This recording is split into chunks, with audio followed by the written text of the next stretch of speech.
It's really weird. This tea tastes exactly like bourbon.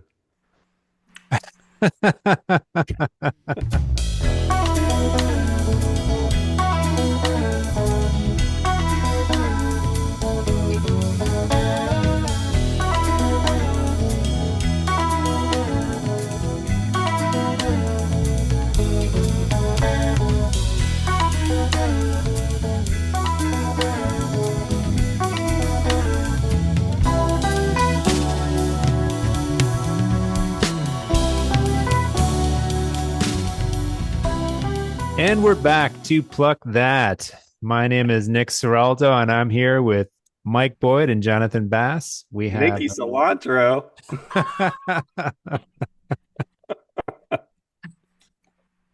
got a great episode. We have a great guest. Before we get to that, we have a bit of news.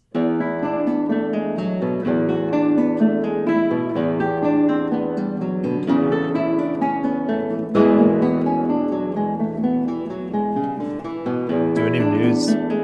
Oh, yeah. That's good, Get John. informed.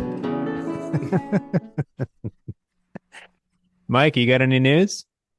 Well, it's not news to you guys because you heard me going on and on about it, but the Sir finally came in. Yes, sir.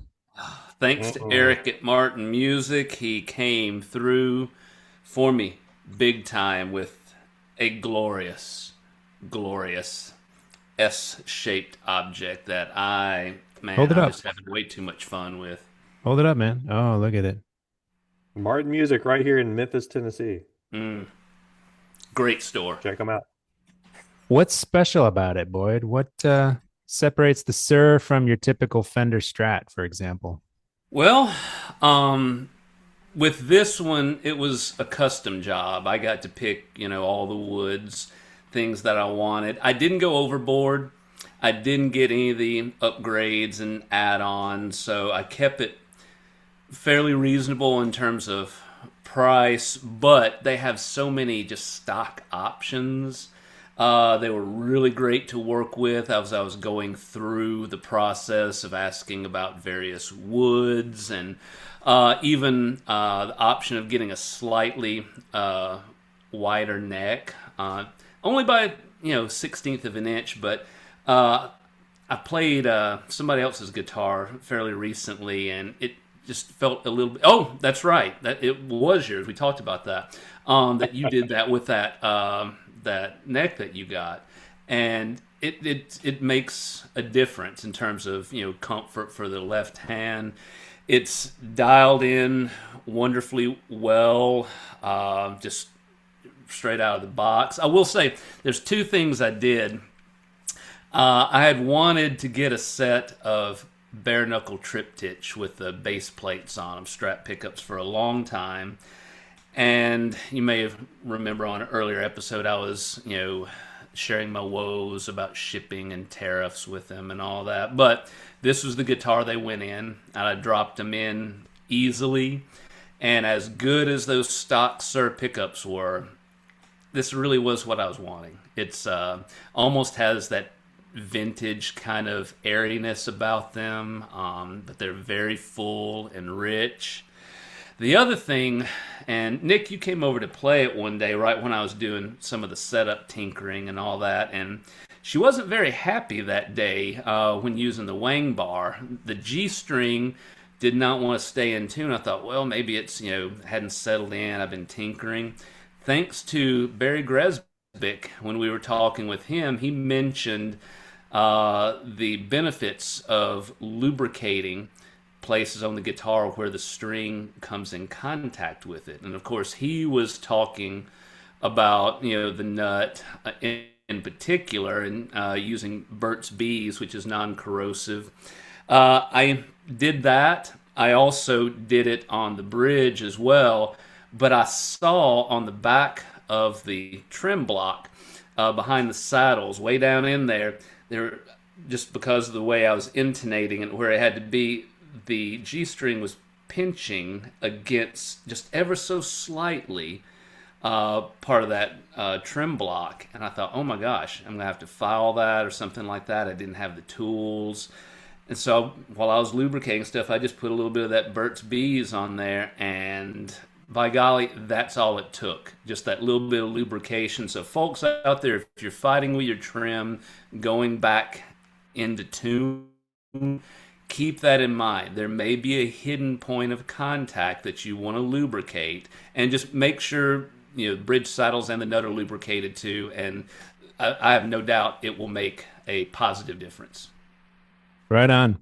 No, I did enjoy it when I went over to play it. It's a super guitar. You have quite the collection right now, Dr. B. I mean, Yeah, it's kind of an embarrassment of riches right now, but I just got that Grez, and it hardly left my hands. And I gotta say, now that the Strat's here, it's new shiny object. It's been getting a lot of love here lately. But I just got back into recording and posting a few videos recently, and I'm trying to share the love between them now because I'm really blown away with what I've been able to pick up here lately. This whole process of trading in instruments that were not inspiring me the way they should to get some that would. It's been a real uplifting experience.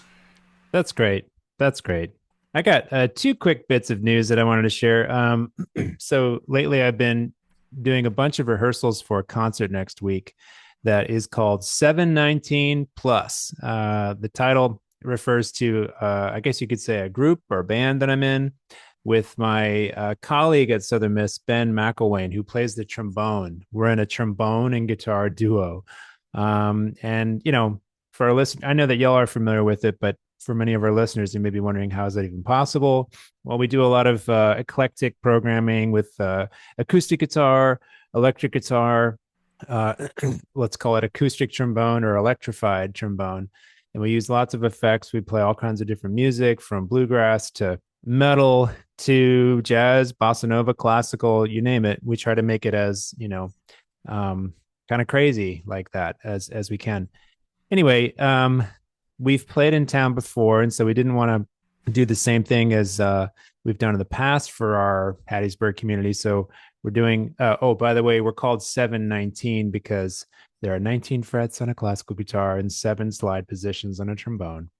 So the concert is called 719 Plus because we're going to be joined by some secret special guests for every single song that we do. So we've reworked some of the things that we've done in the past, but we're also doing some new things that we've never done before, and some special arrangements that Ben has done and that I have done.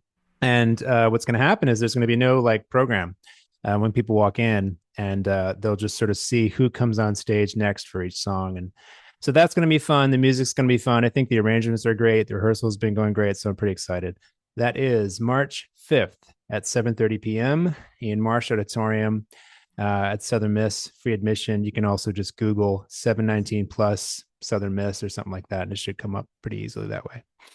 The other thing that I wanted to share with our listeners is that in 2 weeks, there's the Screamin Eagles Guitar Festival, the 2026 Screamin Eagles Guitar Festival. This is the second time we've done this. This is a guitar festival that's going to be held at Southern Miss as well. You can Google 2026 Screamin Eagles Guitar Festival and find out information about the whole thing. But the general idea is that it's a day-long guitar fest. It's on a Saturday. It's on campus. Easy to register for it. And we're welcoming all ages, all backgrounds, all levels, all styles of guitar to just kind of have a bunch of fun together. The theme this year is jam, playing together, collaborating. There's going to be a festival-wide jam session. There's going to be some guest artists who are coming with their groups, so not just soloists like we had last year.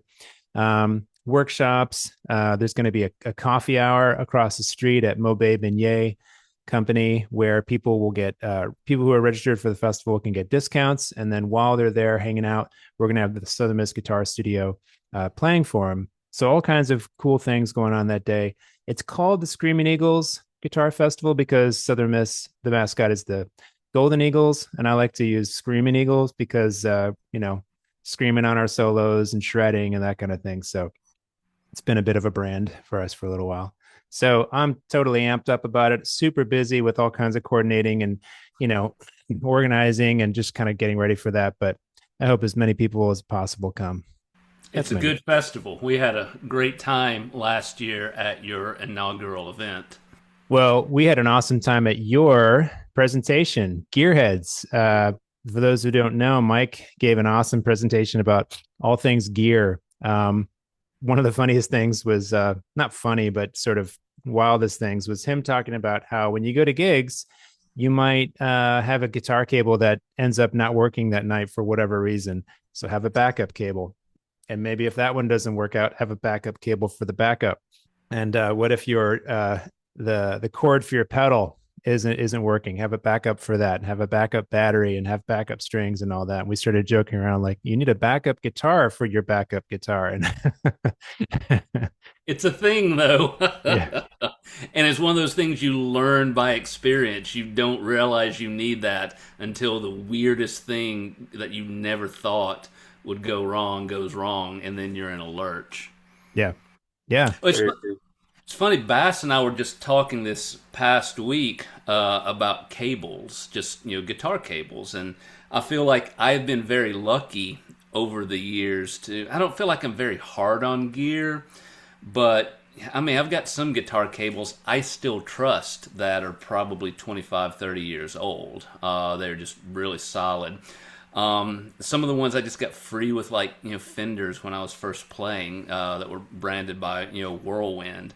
I tried to buy new cables by them a while back. They were not the same quality, so I've been looking at trying to find what's a good solid cable, but something that's affordable. I mean, I'd love to be able to plunk down every time I need a cable, buy a rattlesnake cable, but that's just a little cost prohibitive.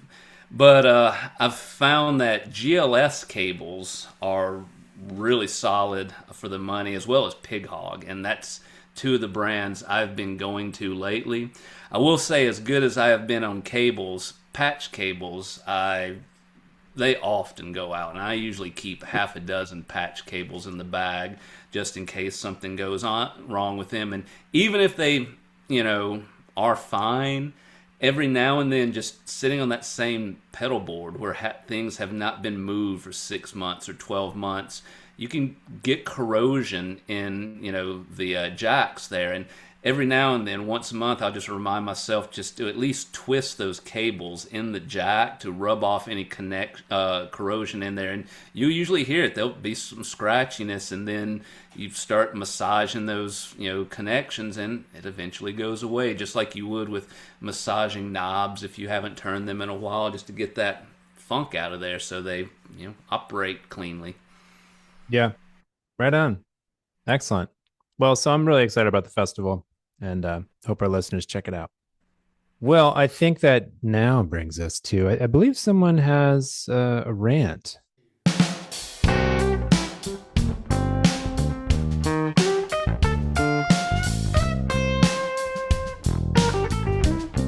Mike, I think you have a rant. Tell us. Oh, do I have a rant?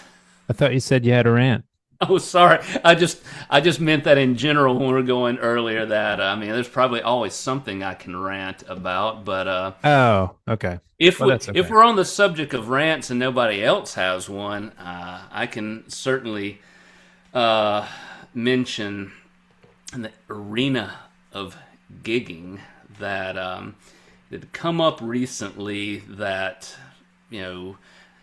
someone had contacted about playing a gig, and you made these arrangements about what you're going to perform and what time you're going to perform, and what pieces you would play, and you had prepared over the course of 2 or 3 weeks for doing that, and then at the last minute they want to say, hey, can we add this, or can we do this, or can you play 30 minutes longer? And at some point, you got to stand up for yourself, especially if they want to change the entire program. I mean, I've done that before where they want so much change. And now I've been practicing for 3 weeks on this. You're telling me this 3 days ahead of the gig.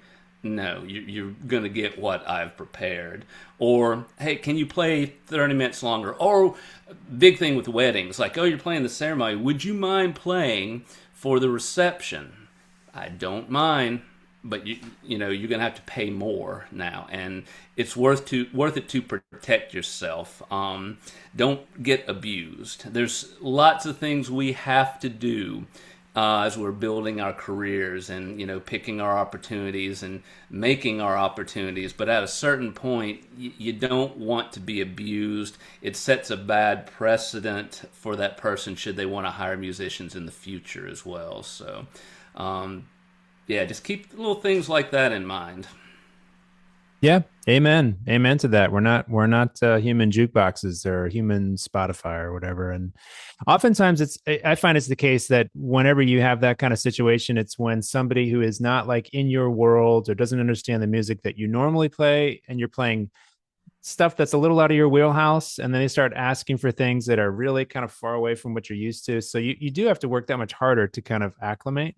And so it is all the more annoying when they're like, now we want you to do this extra stuff. So yeah, so amen. Stand up Yeah, for well, yourself. you can always find out what they do. You know, you can always find out what they do, and just maybe they're a dentist, and you can say, hey, well, I got this crown that I need repaired. I was thinking about coming in on Sunday, and you could just do that for free for me. Yeah. For Oh, exposure. well, yeah, exactly, for exposure. I'll tell all my friends that you did it, but Yeah. you know, oh, It well, I can't do that for free. It's like, well, yeah, neither can I. reminds me of parties I go to where, I tell people that I'm a guitarist, and they're like, oh, why don't you take your guitar out and play something for us? And I'm like, oh, you're an accountant, right? You want to do my taxes too while we're at it? We can trade. Yeah. Well, very good. Let's get to our guest artists. We have up ahead Patrick Sutton, Dr. Patrick Sutton, who is the professor of guitar at the University of Memphis. He teaches classical and commercial guitar there. He is a phenomenal guitarist, and he is in an ensemble, a duo with cellist Kim Patterson, and they're in the Patterson Sutton Duo. And really excited to talk to him about his guitar world and the duo. What's also special about this guest is that he's coming to the Screamin Eagles Guitar Festival. So let's get started and talk with Patrick.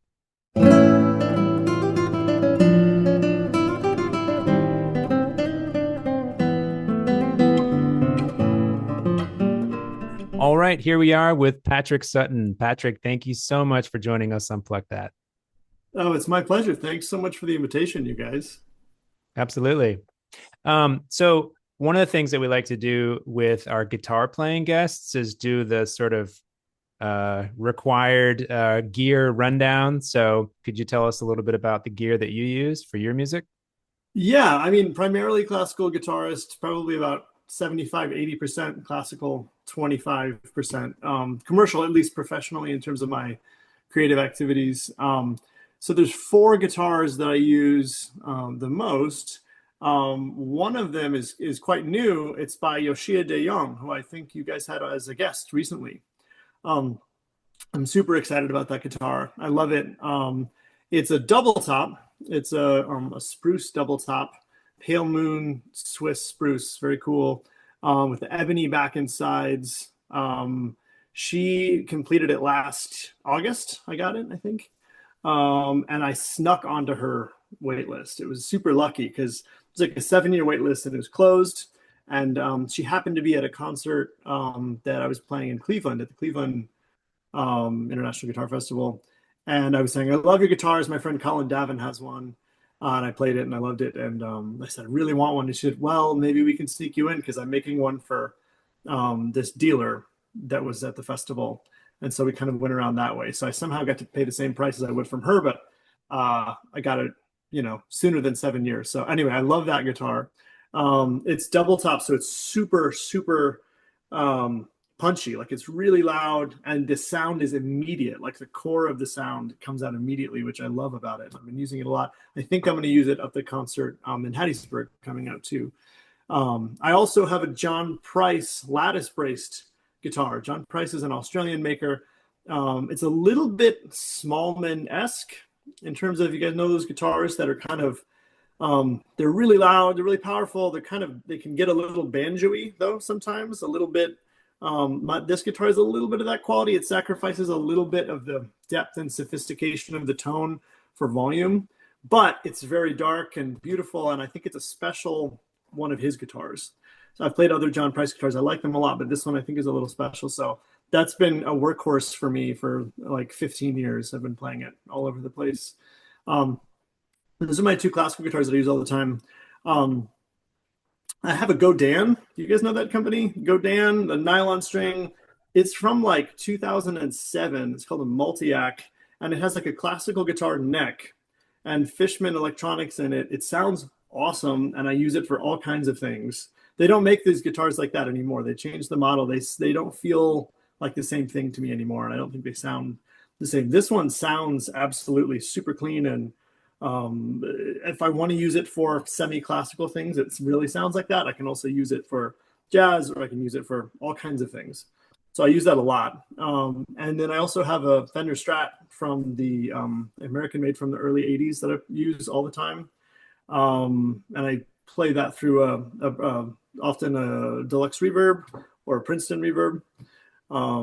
Those are the four guitars I kind of use the most anyway for my activities.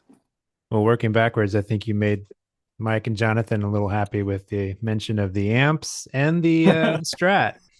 I've had that Strat since I was 15.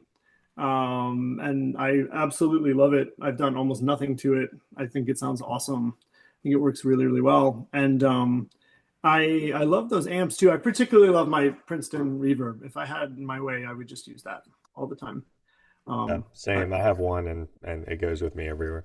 So. Yeah, it's just like the purest sound. And I mean, there's certain rooms or certain things it's not maybe the best for, I guess, but I love it. Yeah, cool. Yeah, well, Bass does take it everywhere. Grocery store, bathroom. It's a little weird. And Patrick, you're right. You do play classical guitar as well as commercial guitar, and that's something that you teach at the University of Memphis. So thank you for bringing that up for sure. And I mentioned University of Memphis. That's where you're teaching guitar, and maybe share a little bit about your training that kind of led to that point. Yeah, so my undergrad and my master's degree were in classical guitar performance at the University of Denver. I studied with Riccardo Isnaola, who some listeners may be familiar with because of his performing career, but also his book Kithara Logos, which is one of the more highly used and well-regarded technique books in the classical guitar world. Just a really important, wonderful performer and pedagogue. He's also the one who premiered the Jose Sonata, sort of dug that out of obscurity, did a lot of amazing things. So I was incredibly lucky to get to study with him there. And Jonathan Leithwood was also on the faculty there, which was like an incredible kind of double whammy. While I was there, I did a tremendous amount of commercial music and jazz at the same time too. That wasn't what I majored in, but I was doing it on the ensembles and taking lessons and doing that at the same time.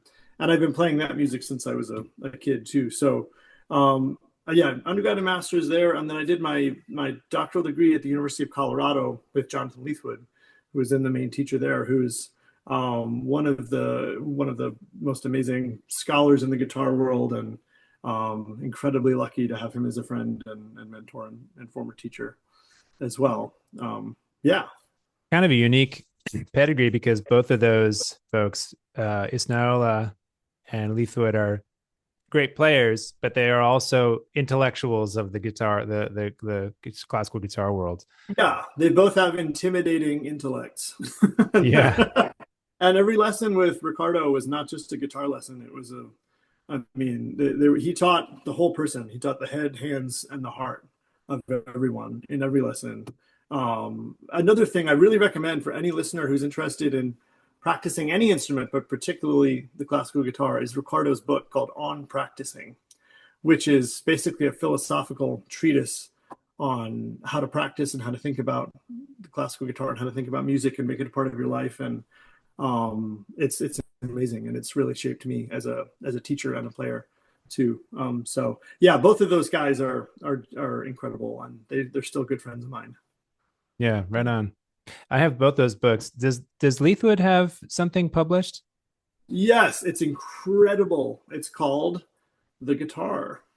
And it's yeah, good title. It's co-authored with Richard Wright, who's a guitar teacher at the Yehudi Menuhin School in England, kind of one of the top preparatory music academies.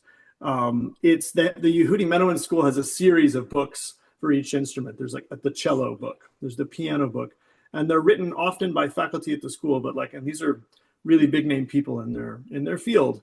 And so this book, The Guitar by Jonathan and Richard Wright, covers an unbelievably wide breadth of topics, from repertoire, how to practice, things about technique, things about sound production, things about Bach, things about, I mean, it's a lot of it is stuff I've heard both of those guys talk about over the years in one place or another, and it's all together in one thing.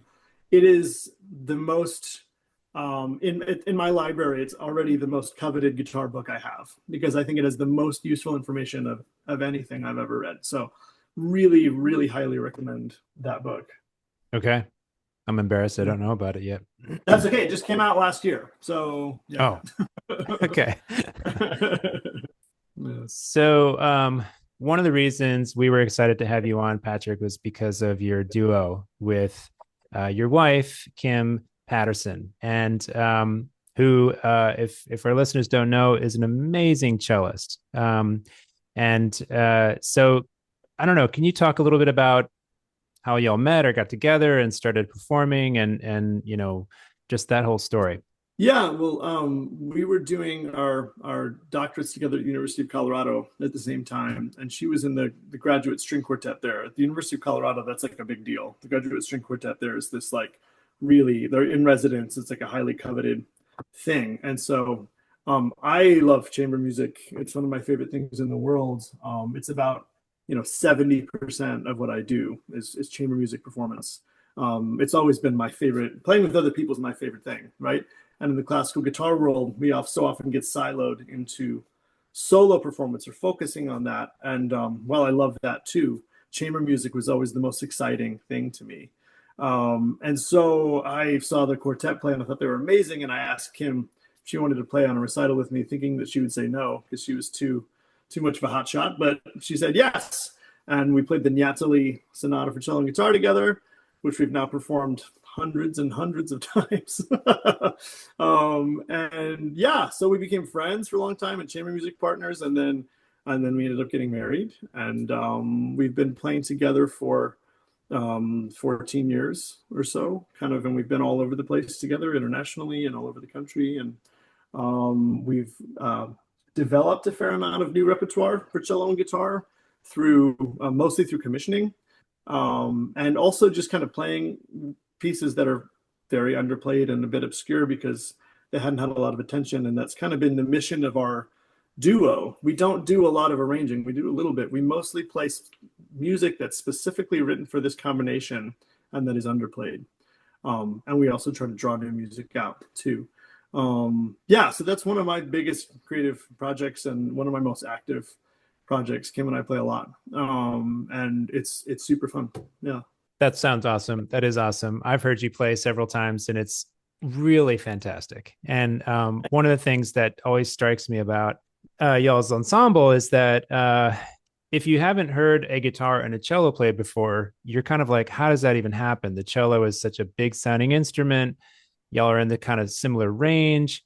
How do you work out the balance? It's a classical guitar. It's not, So can you talk a little bit about how you guys overcame that? Yeah, and that's part of the fun of the project is, first of all, the sound of these two instruments to me together is like beguiling. It's amazing because they're in the same range, basically, right? If cello goes a little bit lower, but the textures are totally different. So, bowed, occasionally plucked, but like we're in this same sort of world of pitches, which is both a difficulty and a magical strength.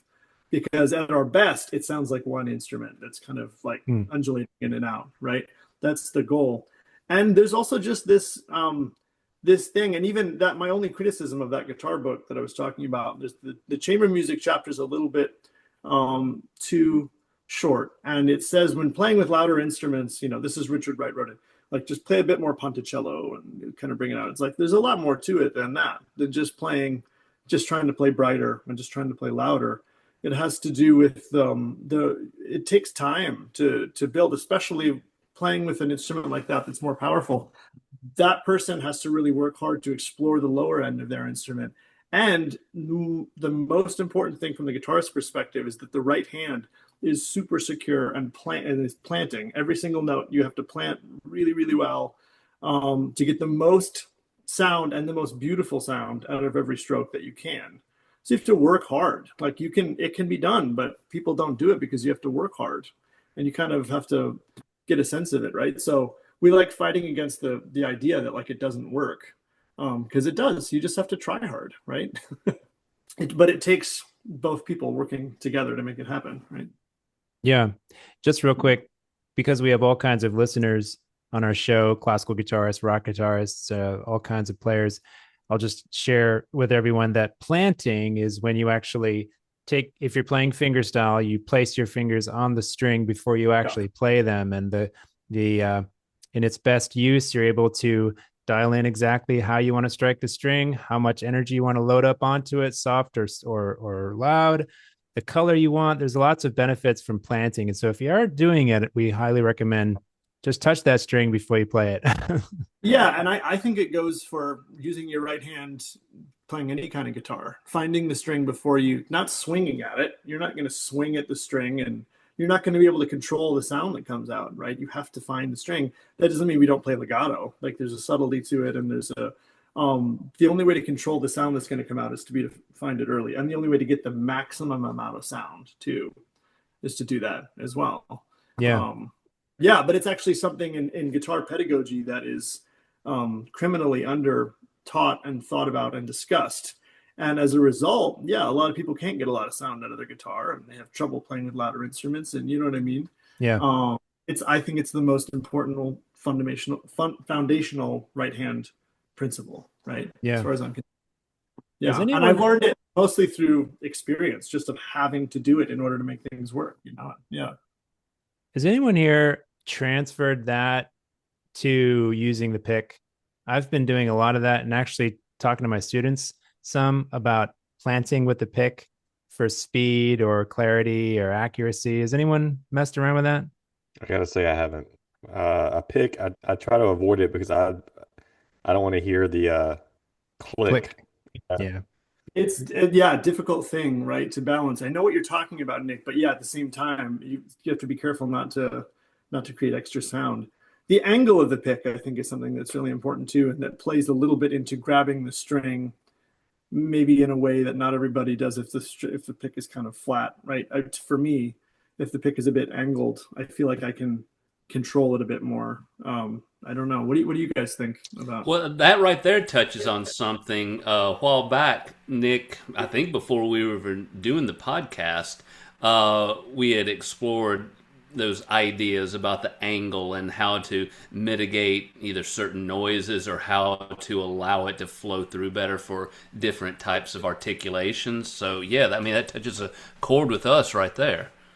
Yeah. Yeah, we've actually had a few conversations about that, and the thing that we arrived at was that while it's not unique to classical guitarists, it's definitely, I think, more important in that scenario, the planting thing.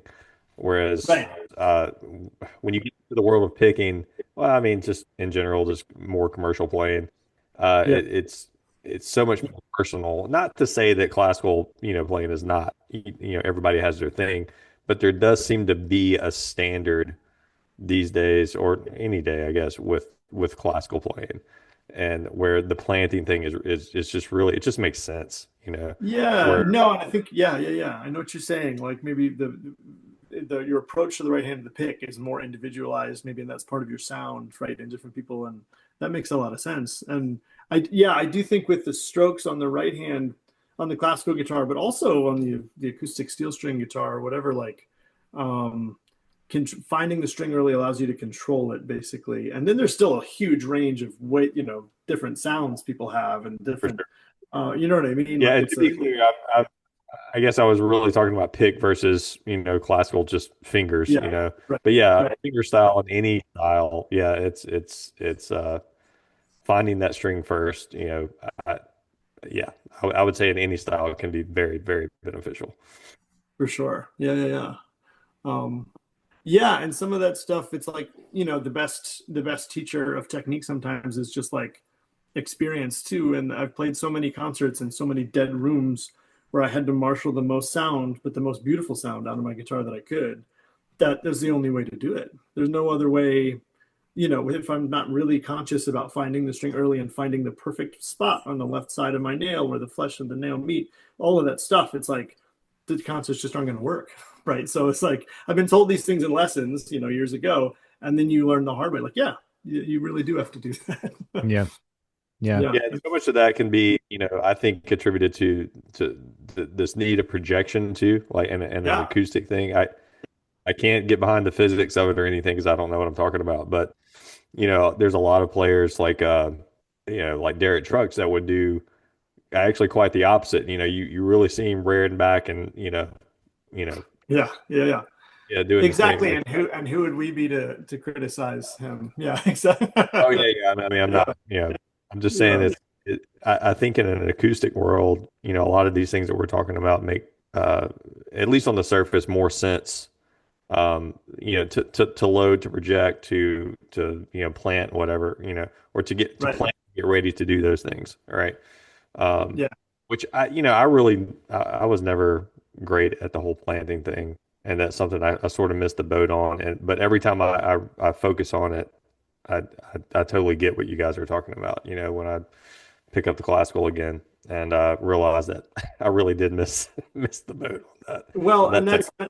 and like I was saying, that's not, it's not really your fault. Like it's a difficult thing to teach, but it's also a thing that's under taught and under discussed in lessons. Just by even some of the best teachers, it's not a thing. It's a thing that some people take for granted, like that they do it, but they don't really teach other people how to do it. And as far as I'm Yeah, concerned, it's like it needs to be taught from day one, like first lesson kind of thing. yeah, And the guitar's pedagogical tradition is really fragmented, especially in classical guitar. And it's really there's not in these other instruments like cello, violin, piano, there's pretty codified, like you do this and you do this and you do this. There's a few different ways, but there's kind of a standard progression. In the guitar world, it's like a free for all. It's like and that's kind of just something we all need to kind of zero in on and think about because it can lead to problems down the line. I've never had a university guitar student that didn't need some amount of remedial work ever. Like I've never had a right. classical guitar student who came in and their technique was set up. There was nothing for me to touch, nothing for me to mess with. There's always something that I have to work on with them that preferably would have been in place before. And I was the same when I got to college. I mean, I was no different, right? But there's something about that we've got to try to work on. You know what I mean? In the earlier stages of education, especially. Yeah. Yeah. Yeah, for sure. What do you work on right now for yourself? Like, Um, if you were to like videotape yourself practicing or something, what do you catch in your technique? oh man, everything. Like everything that I tell my students, I will see myself needing to think about more as well, right? From left hand approach, planting my right hand position, my posture, shifting. Like if I don't check in with all these things, these different technical procedures with exercises and with etudes, I things can slip. Do you know what I mean? Like I have to regularly be kind of maintaining my technique, but also evaluating it. So it's like I don't know that it's any one thing, but it's kind of everything. Like if I'm not having a regime of exercises and etudes that I regularly do, my I things will slip. You know what I Yeah. mean? So I like that you said posture. I think that's the first thing to go for me, no matter what style I play. yeah, Like yeah. that, and it feels generic to say, but it Uh, really, it makes I a mean, it huge is the difference. first thing to go. Like I just feel myself like giving giving way Yeah. to gravity constantly. It's like, Right. Yeah. No, and it affects every muscle in your body, and it affects the amount of tension in your body too, right? And I'm granted, when you see me play, like I move a lot and I do a lot of weird stuff, and hopefully it doesn't look too weird, but I do a fair amount of kind of there's things I could continue to improve about my posture for sure, and about my conservation of energy. It's gotten better and better over the years, but yeah, it's a thing, man. Like especially like the shoulders and the Yeah. these big muscles support the little muscles, and Yeah. it needs to be thought about for sure. Yeah. I tell my students that technique is always changing. I mean, you could get to a certain point and think that you're done, but you're not. I give them this Yeah. I give them this metaphor. I tell them technique is a garden. You can put the best soil down, best seeds, sun, water, everything. But as soon as you walk away from that garden, weeds will grow. And Yeah. so you got to go back every day and you got to, get those weeds out. That's a fantastic metaphor. And also like you were saying, it is always changing. And on the guitar, you know, our guitar professors, like, maybe the generation before us, there are things that have evolved, very obvious things that have evolved from then to us to now. And then the generation before that, you go another one back and you're like in the practically the Stone Age of Yeah. classical guitar technique. Do you know what I mean? It's like it's a young thing in its modern form. And man, I will say there's players you see every now and then that set new high water marks and that are doing things that you don't fully understand. Like I don't know if you guys know what's her last name? She came in second in the GFA Yeah. last year. Yeah. Yeah. Absolutely. I feel really bad that I'm blanking on her last name because she's a friend of mine. Hao Yang. She played a concert at the Cleveland Institute. She also studied with Jonathan Leithwood. Just did a master's with him. Played a concert at the Cleveland Festival that Kim and I were at 2 years ago, and I've never seen a guitar concert like it. There were things about her right hand and her technique that I didn't understand that were beautiful to watch and that made intuitive sense, but like it was a new high water mark, right? And it's really inspiring thing for me to see, like, oh, new things are possible. It's not like we've blazed all the trails here, right? Yeah. Like, Yeah.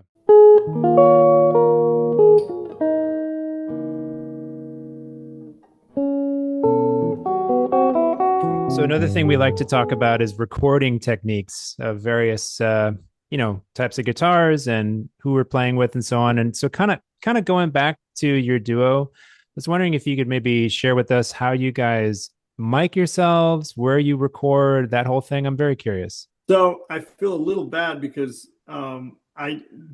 we don't record ourselves very much. We like, we have studio engineers do it, or we hire people to do it. So we get recorded a lot, but we don't do it ourselves that much. So I don't know of like a ton about the specs and the techniques, but my preference for chamber music and for classical guitar is to record in the nicest acoustic space available that we can. That's just sort of my preference, right? I've heard it done really, really well in studios and in dry rooms where they add things later and they mess with it. That can be done really well. But for me, I want my experience of playing to be very much like a concert, as much like it as possible, and to interact with the space acoustically while I'm playing. And so there's a hall we're in Colorado a lot of the time. We spend our summers in Denver, where we both play with an opera company. There's Central City Opera in the summertime. And we actually record in the hall at the University of Denver, where I was an undergrad, because we know the engineer there, and that is a really fantastic hall. There's a lot of engineers in that part of the country who use that hall, actually. And so we try to find the best space we can acoustically. And then the mics generally, again, I don't know the specs of the mics and I feel bad, but there'll be one when we do it that's kind of right in front of me, and then one that's actually up high, that's catching sound that goes up. And then Kim will just have one mic. So I have two generally, and she has one. Okay. Yeah, and I'm sorry I don't have more details. This is one of those things where I wish I was better and knew more, and I need to get more into it too. No, that's okay. And you bring up an interesting point about the way classical guitarists like to record. It does seem like you're either in the I want to be in a totally dry ass studio or I want to be in like a super reverberant hall. I have tried both, and it's so hard to play inspired in a Yes. dry place. That's my problem with it. And I want to really enjoy the process of recording too, even though sometimes it's really hard and not super enjoyable. I want it to feel like the same sort of feedback that I do when I'm playing and when it's feeling its best. Because then maybe I occasionally there'll be something inspired that happens, or do you know what I mean? And I feel like if it's in a studio or a dry thing, or I've got headphones and I there's more stuff between me and that, you know. Yeah. Um, yeah. So it's just maybe it's like almost an old school thing on my part, but that's just what I like. Well, Patrick, one of the reasons why we brought you on our show for this episode is because it's timely. In just a couple of weeks, we're going to be having the Screamin Eagles Guitar Festival at Southern Miss, and you are one of our invited guests. The Patterson Sutton Duo is one of our invited guests. You're going to be performing that evening. You're going to be giving a class, a chamber music workshop, masterclass, and it's fitting because the theme this year is jam, as in jamming with people, playing together, collaboration, chamber music, all the themes of people playing together. And so it just seemed like a really great idea to invite y'all. Plus, you're just an amazing duo. You guys are great players individually, and you play together so well. You mind sharing with us a little bit about what you're going to play? Yeah, well, let me first say too that this festival to me is an example of what is something that's really awesome that's going on in the guitar world right now, where we're siloing each other less in terms of genres, and we're letting people who play different styles be mutually inspired and cross pollinate each other. Do you know what I mean? And I'm playing we're playing at another festival like this, the New Mexico Guitar Festival, this summer, where I think multiple styles of guitar music are involved, and everybody, it feels like a thing where I'm really excited to be a part of, and so I appreciate the fact that you've invited us and that you're putting it on. I think it's super cool, man. We're going to be playing a program that we've been playing kind of this season, of music that's new to us. A big suite by an Italian composer named Rafael Bellafronte, that was written in the 90s, that was hardly ever played, and it's awesome. And it's 20 minutes long, and it's based really heavily on clearly on Piazzolla and Hinastera influences. You can tell in the titles and also just in the textures and the music, and it's like really fiery and mysterious and hard, really hard. Maybe that's part of the reason why it doesn't get played that much, but it's super, super cool. And I'm really into it, and I'm excited for us to play it there. We're also playing two movements from another like really exciting composer and piece. It's a guy named Matthias Duplessis. And we played one movement. We've played one movement from this piece for a long time, and we've added the rest of it. And this guy, Duplessis, if you've ever checked him out, he plays all different types of guitar. Like he plays jazz, plays world music, he plays some kind of classical technique, and he writes a lot of different styles. He writes chamber music that is this mixture of all of his influences, and it's very individual and modern and cool and exciting. So we're going to play two movements from that. The subtitle of one of the movements is like flying through clouds over mega cities, which I don't know. He's just like a super creative, interesting, weird guy, and he writes really cool music. Excited about that. And then we're playing another piece that's kind of brand new by our friend Stephen Goss, who's one of the more kind of prominent composers in the guitar world right now, one of the more in-demand composers. And we've like sort of bullied him into writing almost an hour of music for us in the last several years. And this is the latest thing. It's a little piece that's based on movements from his Theorbo concerto that he wrote, that we had him kind of reshape and reform into a little cello and guitar duo. So it's all original music for cello and guitar. It's all very modern and kind of exciting, I think. So I think it's going to be a really cool program. Yeah. Sounds fantastic. Sounds really great. I can't wait for our Hattiesburg audience to hear that program, especially played by you guys. Thanks, Um, Nick. yeah, you brought up siloing, and it made me start to think about the guitar world. I guess the classical guitar world, but just the guitar world in general, and makes me think of one of the questions that I wanted to ask you about. Things that you think are going right in the classical guitar world, things that are maybe not going right. Do you have any thoughts on things that you've been seeing that you're like, yeah, that's actually pretty cool, or some things that are like, I wish that changed. Yeah, well, absolutely. And so, like I was saying, festivals like the Screamin Eagles Festival coming up here are exactly the kind of thing that I'm excited about, and that I think are examples of things going right, where we're making the guitar world bigger, not smaller, and we're kind of sharing inspiration, sharing different styles and different things with each other. And after all, we do play the same instrument, even though there's all these different ways of playing it, different stylistic knowledge and stuff. It's incredibly exciting to be exposed to other things. So I love your festival, and I think this is really, really cool. At the University of Memphis, we have a guitar studio that is where everybody's together as well. The classical guitarists, the commercial guitarists, and the jazz guitarists all meet for studio class once a week, play for each other, help each other, teach each other. And that has been really exciting environment for me. It's not something that I had in school at all. It was all like, the classical guitarists over here, jazz guitarists over here, all this stuff, right? So I think I'm excited by that kind of thing. Something that I wish would change. The competition thing continues to have issues for me. The number of competitions, yeah, No, I'm the number just of competitions and the repertoire that gets played and the things that not to say that competitions are bad on the face of it. Everybody who enters a competition wins something because they put a lot of work in, and they come away with that work that they put in regardless. That's really the only thing that matters, whether they won or not. But I've been a judge at a couple of the highest profile youth competitions in the country recently in the last few years. And what I've seen there every time has been a little bit depressing in some ways, because these kids are phenomenal players, technically. Unbelievable, right? A lot of them come from the same teacher or two, which is also interesting.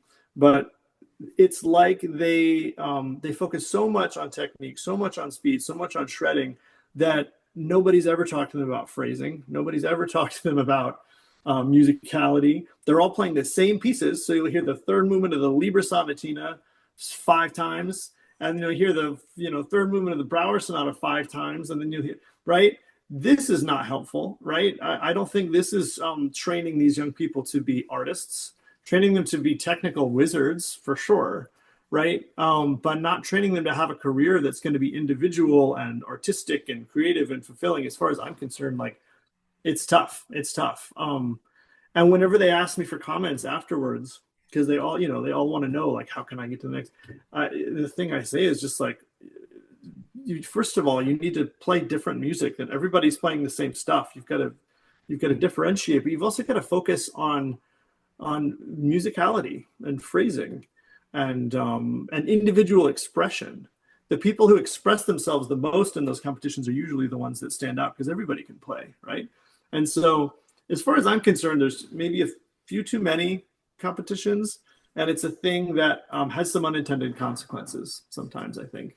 the reason I pump my arms like that is because you may not realize that I have abused Mike and Bass's ears in previous episodes by complaining about guitar competitions. How I many think, previous episodes there's Ciraldo? yep, 3 episodes, 3 of many. It's part of an ongoing series. But I feel like what you have done in about 4 minutes is everything that I've been trying to say in all these different episodes. So thank you for. Well, I'm glad we're of the same mind. I agree with everything he said. Yeah, I agree with everything that Nick said too earlier. So. no, but 100%, Patrick, and I'm glad that you mentioned that, and I hope people listen to this and think about it. So thanks for sharing. Yeah, of course. So you mentioned this summer a little bit, but like beyond the guitar festival that's coming up in a couple weeks, what kind of creative projects are you and Kim up to? Well, we've got some more concerts coming up. We're playing the Nashville Classical Guitar series in April. We're playing the Shenandoah Guitar Festival, Shenandoah University, with my friend Colin Davin, who I was mentioning earlier, professor there. That's another of these super cool like one-day festivals like yours that brings everybody together, is very inclusive, and I'm really excited about that. Playing the New Mexico Guitar Festival, another festival like this. So this is, like I said, this is the kind of, to me, this is the future where we're broadening our world, not making it smaller. We're playing for the St. Louis Guitar Society later this year. We've got some other things. I'm also playing. I just played with Opera Memphis. I play a lot with like opera companies and musical companies too. So I just was on stage for the Barber of Seville. There's a little guitar part in that. I had Yeah, to do a little acting, and and that was a fun challenge, and makeup and tights and things, and it was funny. right on. Yeah, it was That's great. fun. It was That's cool. great. And then I'm playing with the Broadway touring production of the musical Suffs that's coming through Memphis later this year at the Orpheum. I'm excited about that because that means I get to play all kinds of styles. Like I have to play banjo and mandolin and two different guitars and all kinds of things. And I love doing that kind of stuff too because it's a wonderful challenge, you know. Holy Um, cow. yeah, so that's kind of some of what's going on this year. But yeah, just a lot of playing. That is awesome. And then folks can find out about your projects and just about you two on your various websites. There's the Patterson Sutton Duo, and you all have individual websites. You can look at your stuff at the University of Memphis School of Music, and you're also on streaming platforms as well. Your Yep. albums, yeah. You have how many albums together? We have two albums together, and then Two. I have two or three other kind of studio albums with different types of groups and stuff too. But yeah, that's on Apple Music and Spotify and whatever. Yeah. That's awesome. Speaking of jam, when are we going to see you and Jonathan jamming sometime in Memphis? Oh, that would be awesome. I'm actually a fan of Jonathan's work. I've seen a lot of videos online, especially of your band. Is it Gritty City Bang Bang? Is that the band, Jonathan? Which is, by the way, one of the coolest band names ever. No, I'm a Right. big fan. That would be super fun. I mean, I want to come see you play live, but also it'd be super fun to play together sometime too. Yeah. Yeah, absolutely. Yeah, we're I don't know the next thing that trio has, I believe, is in June. Yeah. Cool. So at probably the B side. Yeah. Oh, awesome. Yeah, nice. Okay. So Yeah. I'll look out for that. Cool. yeah.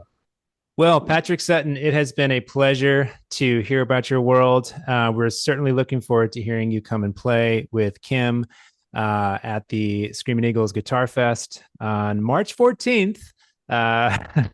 Be sure to look up 2026 Screamin Eagles Guitar Festival. Just thanks for your time. We really enjoy your presence here on Pluck That. Thank you. Oh, you guys, it's a total honor and a pleasure. And thanks so much. I hope I wasn't too long-winded. One little quick plug too. David Russell is playing at the University of Memphis Wow.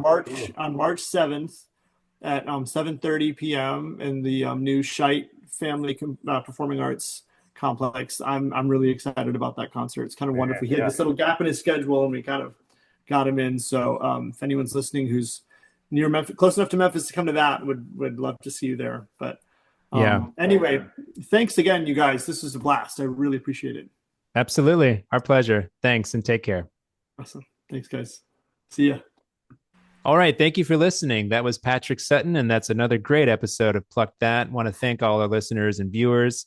Would encourage everyone to like and subscribe on all the things, the Spotify, the YouTube, the Amazon, the Apple. As always, if you have any questions or comments, feel free to send an email to pluckthatguitarpodcast@gmail.com. Thank you very much for listening to Pluck That.